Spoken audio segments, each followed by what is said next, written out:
Has the Heaven-born forgotten? It was when Imray Sahib went secretly to Europe without warning given, and I, even I, came into the honoured service of the protector of the poor." "And Imray Sahib went to Europe?" "It is so said among those who were his servants." "And thou wilt take service with him when he returns?" "Assuredly, Sahib. He was a good master, and cherished his dependents." "That is true.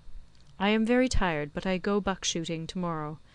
Give me the little sharp rifle that I use for black buck. It is in the case yonder." The man stooped over the case, handed barrels, stock, and fore-end to Strickland, who fitted all together, yawning dolefully. Then he reached down to the gun case, took a solid drawn cartridge, and slipped it into the breech of the 360 Express. "And Imray Sahib has gone to Europe secretly. That is very strange, Bahadur Khan, is it not?" "What do I know of the ways of the white man, Heaven-born?" "Very little, truly, but thou shalt know more anon. It has reached me that Imray Sahib has returned from his so long journeyings, and that even now he lies in the next room, waiting his servant." "Sahib!" The lamplight slid along the barrels of the rifle as they levelled themselves at Bahadur Khan's broad breast. "Go and look," said Strickland. "Take a lamp. Thy master is tired, and he waits thee. Go." The man picked up a lamp and went into the dining room, Strickland following, and almost pushing him with the muzzle of the rifle. He looked for a moment at the black depths behind the ceiling cloth, at the writhing snake underfoot, and last, a grey glaze settling on his face, at the thing under the tablecloth. "Hast thou seen?" said Strickland after a pause. "I have seen. I am clay in the white man's hands. What does the presence do?" "Hang thee within the month. What else?" "For killing him? Nay, Sahib, consider.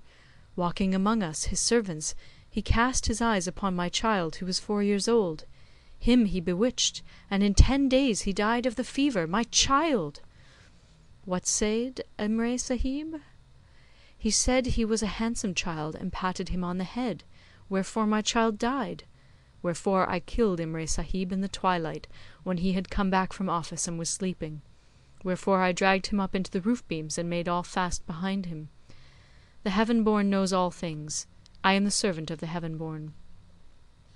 Strickland looked at me above the rifle, and said in the vernacular, "Thou'rt witness to this saying? He has killed." Bahadur Khan stood ashen grey in the light of the one lamp. The need for justification came upon him very swiftly.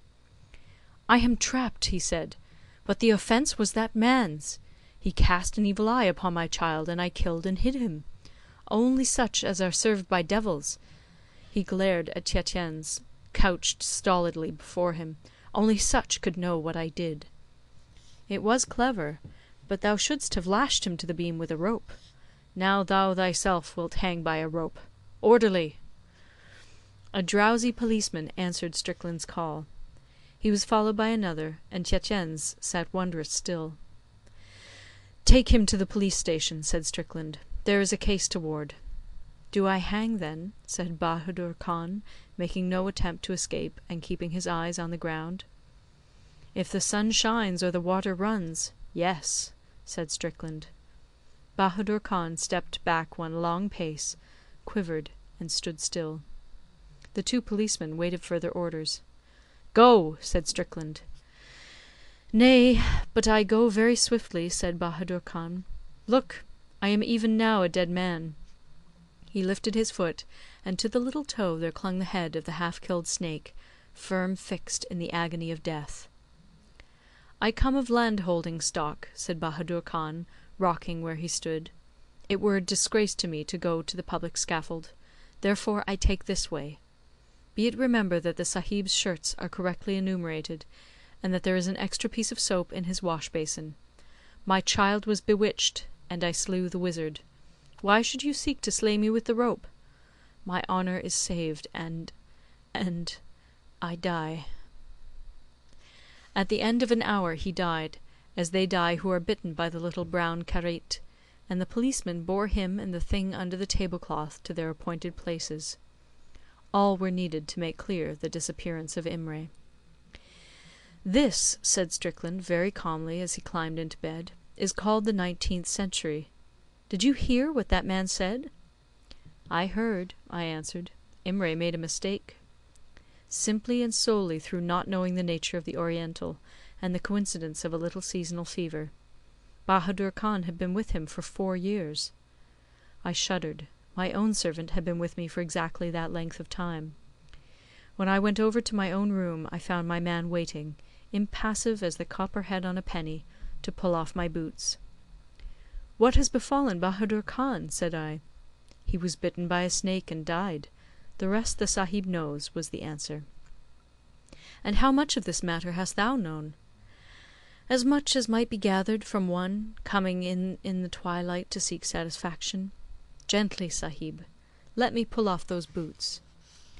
I had just settled to the sleep of exhaustion, when I heard Strickland shouting from his side of the house, "Tietjens has come back to her place."